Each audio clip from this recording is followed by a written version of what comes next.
So to be a police officer in Ohio, a recruit has to go through a mix of classroom work, shooting, driving, and even physical fitness evaluations. But it is that fitness test that has sheriffs around the state calling for change.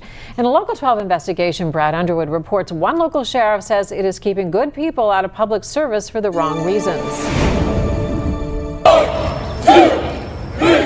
In 2022, the Hamilton County Sheriff's Office sent 20 cadets to the State Peace Officer Training Academy, OPATA for short. 18 of them graduated.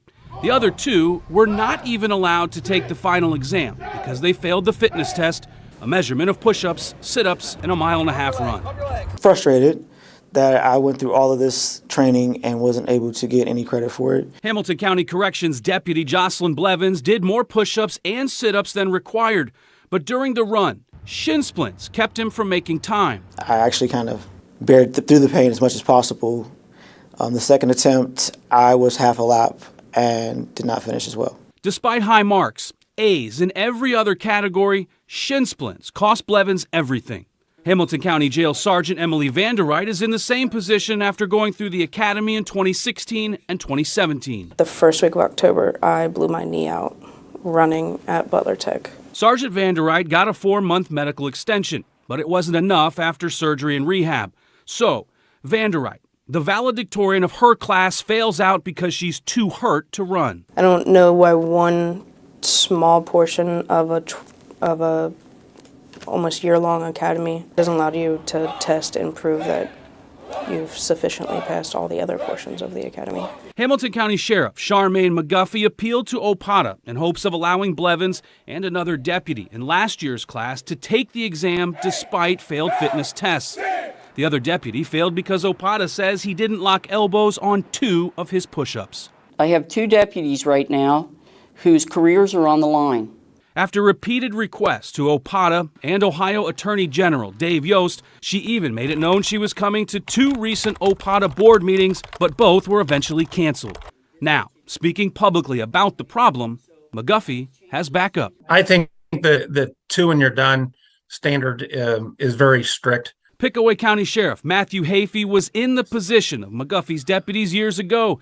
He missed his first run by 3 seconds and had to repeat the academy. This is just something that holds back good quality people who would do a great job in law enforcement, become great deputies, great officers. After months of asking, begging for a chance for her deputies to take the exam, OPATA sent this letter approving a 3rd attempt for Blevins and the other deputy to complete the fitness assessment pending medical documentation. I didn't even know there was a 3rd option, and when I tried to get a 3rd option, I was told flat no. It wasn't until I went to the press that I actually got a memo that says, oh, well, maybe we can address a 3rd option. Local 12 asked Yost about the rules and the current situation of McGuffey's cadets. He says changes are now coming. We quietly put together a task force, and we began reviewing our physical fitness standards for, do these actually relate to the job? Yost wouldn't elaborate on the changes, but did say the run test likely changes. While McGuffey wants fitness standards reform, it's not what she's asking for at the moment. Let them take the final exam, then they can pass or fail that. If they pass it, great. Now they're eligible to finish up the PT portion that maybe they failed, all right? And then they'll have a period of time to get that done. That's the real issue here, not the 1.5 mile run. For Yost, rules are rules. Every test has a cutoff. Your kid might have a 69 and 70 as the passing grade. That doesn't mean they passed the test just because they came close. You talk about defunding the police. I'd say this is a little bit responsible for that. McGuffey says she just wants cadets to get credit for the work they put in and paid for. I'm not trying to make enemies. I'm trying to do the right thing, and that's what the state should do. OPATA data reveals almost 20,000 cadets went through the academy from 2010 to 2020. 7.5%, or roughly 1,500, failed the fitness test and were not allowed to take the exam. That translates to roughly $9 million in tuition paid largely by the recruits themselves, with nothing to show for it. As far as the Attorney General's task force goes, we've asked who's on it, and we're given a generic response of police officers, doctors, and lawyers.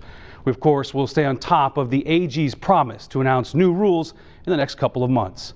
Brad Underwood, Local 12 News.